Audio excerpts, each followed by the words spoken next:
Hey friends! So, I was like with this reseller earlier, and he asked me what I had been playing lately, and I told him I had been playing the game Zool on the Sega Genesis. It's kind of a mediocre platformer. It's a little too fast. Maybe I'll look at it one day, but you know, there's a sequel for the Jaguar, as some of you may know, Zool 2, etc.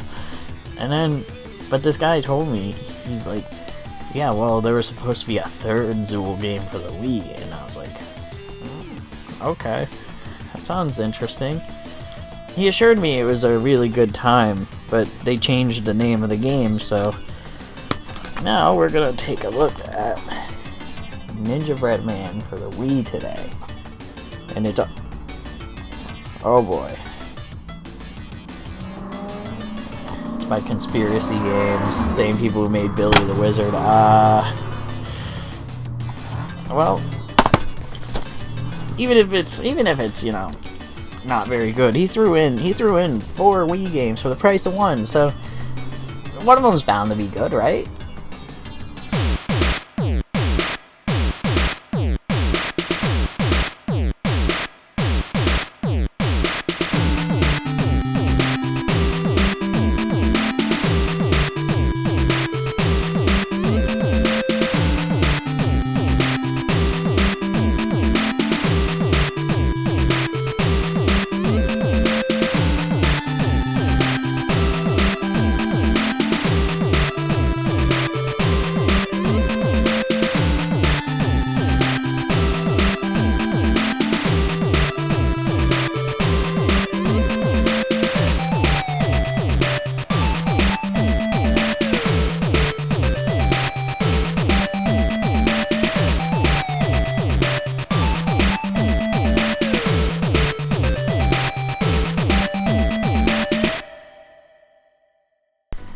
Ninjabread Man was originally released in 2005 as a PAL-only title on the PS2 and the PC. It's a similar story to Billy the Wizard. Yeah, we're talking about that again. And 2 years later, it saw a release on the Wii in all regions. Due to being in North America and not owning an original PS2 version, much like with Billy, I will only be looking at the Wii version. Maybe one day I'll do a crazy PAL data design interactive PS2 Bonanza video. That kinda terrifies me though. Okay, to start off, the game has the same exact kind of menu selection as Billy the Wizard. Yeah, that's a good start.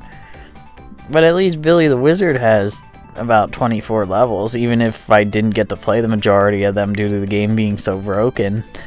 You know, at least there's a lot to look forward to in this game. Well, let's see all the levels we got in this one. 4 levels?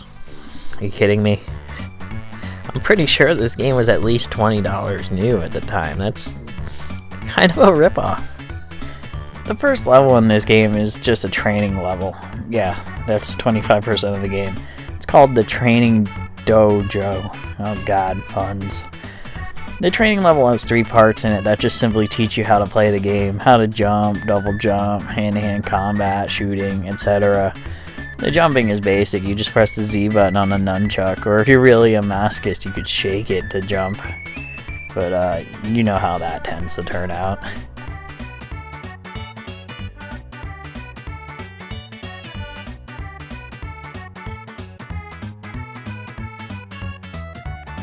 Unfortunately, hand-to-hand combat requires the motion control, and you better believe it barely works. Each enemy takes at least 2 hits to kill, which honestly isn't nice when they're hurting you constantly and the motion controls only respond like 10% of the time or something.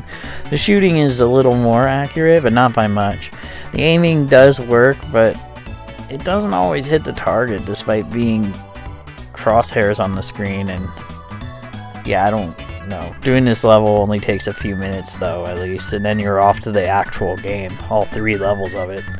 The remaining 3 stages are all super basic. It's just a collectathon, and not a good collectathon. The entire environment of the game is a sweets theme, which, to be fair, isn't far off from what Zool's setting is, but even a mediocre game like Zool looks like Little Nemo the Dream Master in comparison to this. In the Lollipop Forest, as well as all the other levels, your objective is to collect 8 capsules, whatever that is, I don't know what they are, and get to the goal. There's no time limit, but you do have limited health. In fact, it's the same exact health meter as Billy the Wizard. All the capsules are in random places, at the top of random suites, and there's an arrow that generally shows you where the next one is that you need to collect. As far as basic jumping goes, it's not unplayable, but the Z button on the nunchuck being used to jump is kind of painful on the hand after even only a little bit. Meanwhile, there's enemies bombarding you. Some shoot projectiles that are really hard to efficiently dodge, and the hand-to-hand combat, like I said before, it just really doesn't work well at all. The shooting is unreliable because by the time you actually successfully use it, you're bound to take damage. At least most enemies have a piece of health after you kill them. This quote-unquote forest is a big maze, and honestly it's more annoying to explore than endearing. After you beat this stage, you go on to level 2, Candy Cliffs, which is more of a cave stage. This one's even worse to play. A lot of really badly designed platforming and icing lava. I don't know what it is. I'll try not to overthink that one. It's more linear than the first level at least, but it's a lot tougher, mainly due to the subpar controls. And how can you forget the buzzing of the bees to mask the generic music in the background?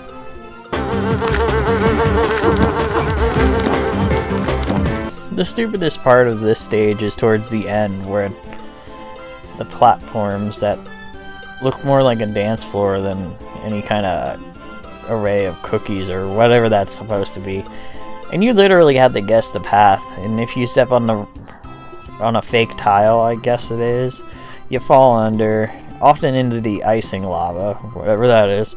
Yeah, that's super fair. At least after that nonsense, the level's pretty much over. The last level of this game is called the Cookie Cave, so yeah, they're really creative with these titles. Isn't it cute? Now picture the bad cave platforming in the last level, but even worse. There's some parts where I swear you have to be 100% precise to even land the jump at all. And sometimes you just land on the edge of it thinking, oh, maybe I can get up here.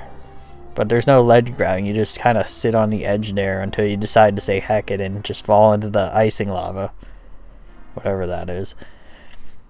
This level is super hard, and it's not due to a legitimate challenge or anything. It's just that the fact that the game is so broken. Finally, you get to the end. Ooh, I wonder what kind of reward I'll get for beating the game.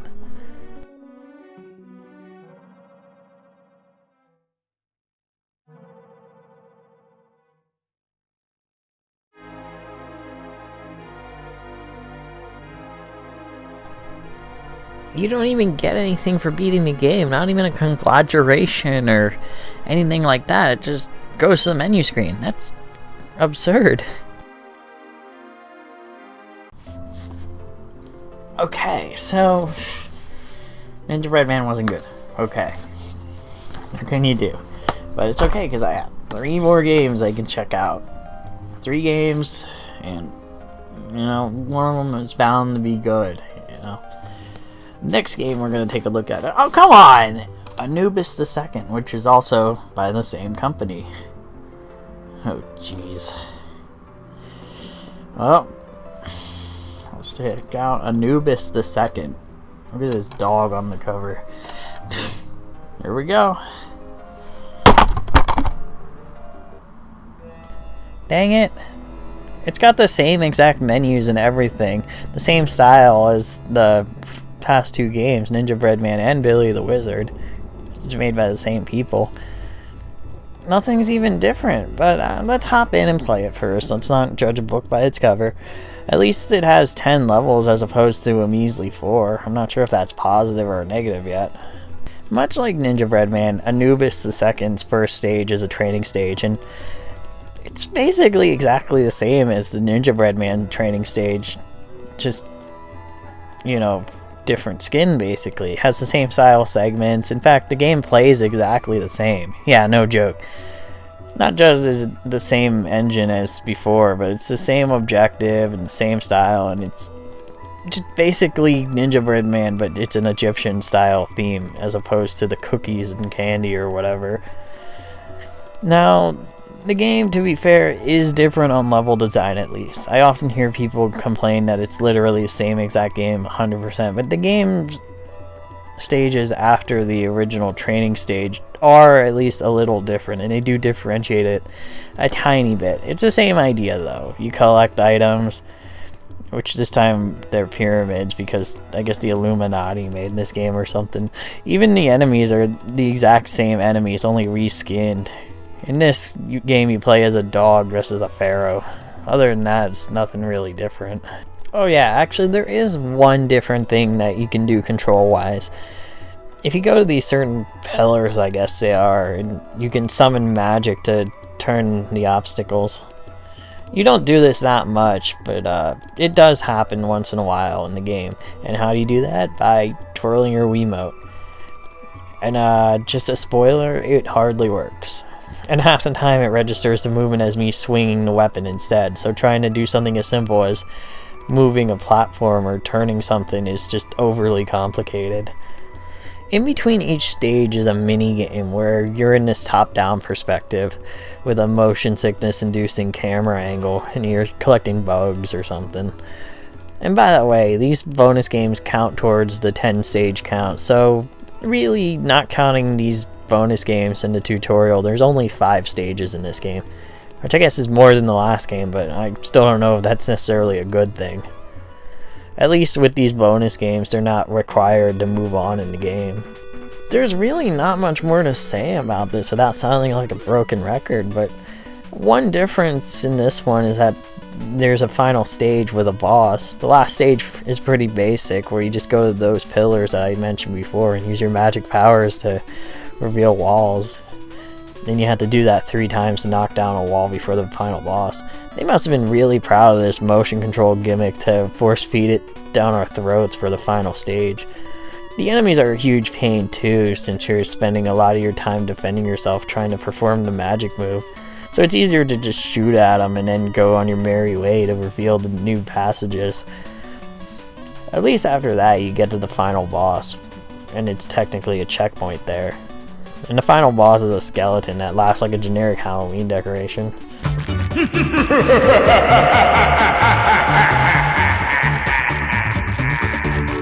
Basically for this, you have to platform around the sides of the level avoiding fireballs the boss keeps shooting at you.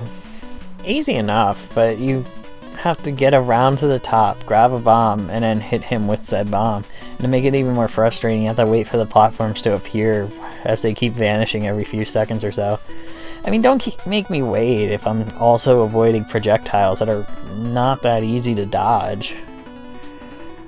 So I finally get a bomb, and then it struck me that while it did hold my hand through the tutorial stage and even gave me directions for using the magic when it came up, the game never once told me how to throw a bomb. And it's a very unconventional method. You don't get the bombs in Ninjabread Man, at least not that I saw, and I don't think they're there. So I had no idea to do it. So thank goodness for instruction manuals.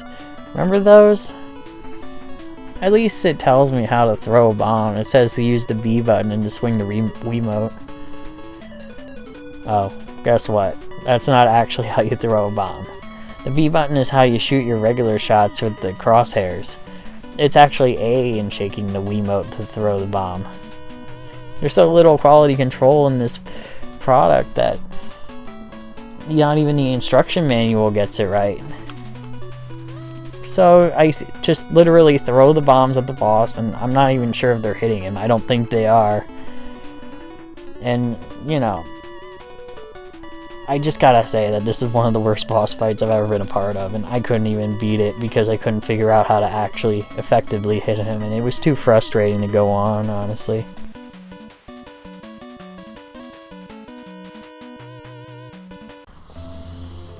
Okay. So Anubis II was essentially the same game, pretty much. But, you know, that happens. Sometimes 2 games on the system are very similar. Well, we're gonna take a look at the next game. Mythmakers, Trixie in Toyland. Yeah, that's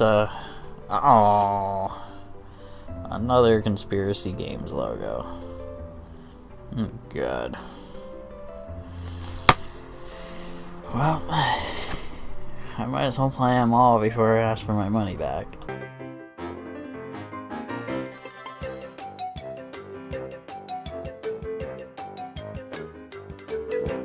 Oh geez, another thing about these games, the music between these games is often the same thing every time. And the same style menu screen, again.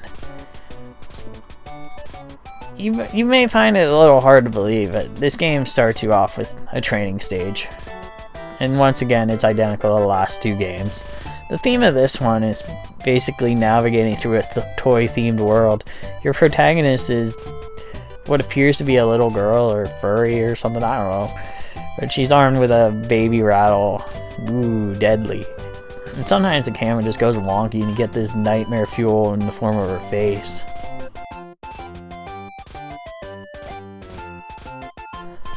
The levels in this title are definitely a lot more confusing than the last two games. They're pretty large and super easy to get lost in, and once again it's just a collecting game. And there's the same amount of levels as there are in Anubis, bonus levels and all. The bonus levels in this one are a weird like chutes and ladder board game thing, but it's still kind of the same style as the bug collecting game in the first one, I guess. It's kind of weird. I'm guessing the last level is another boss battle, but admittedly I didn't get that far in this one because the confusing maze nature of this game combined with all the poor enemy placements and controls made me quit this game before the last stage. Well, at least there's no magic summoning gimmick in this one. Okay. 3 games, same thing. Okay, I get it. But there's no way that 4 games could be identical to one another, right? I mean, we got this game. It looks like a totally different premise. It's called Rock and Roll Adventures. And it's by the same company. But I'm sure that this game company is capable of making more than one style of game. So let's take a look at Rock and Roll Adventures. Oh boy. Oh, and guess what? This game only has 4 levels, much like Ninjabread Man. The first of which is the same tutorial again. You play as Elvis, or as the menu screen says Elvis with a Z. Everything in this game is themed after rock and roll or something, such as piano bridges, drum enemies, a ton of remote controls because those are so rock and roll. A lot of the platforms are themed after mini discs. Remember those? Yeah, no one does. The stages in this game are incredibly linear, and they're easy compared to the other games in this video. You know, it's actually kind of nice, because I don't have to deal with playing this game for too long then. At this point, I've really said all there is to be said about this style of game. Finally, the 4th and final level, and once again, it's super easy. Thank goodness.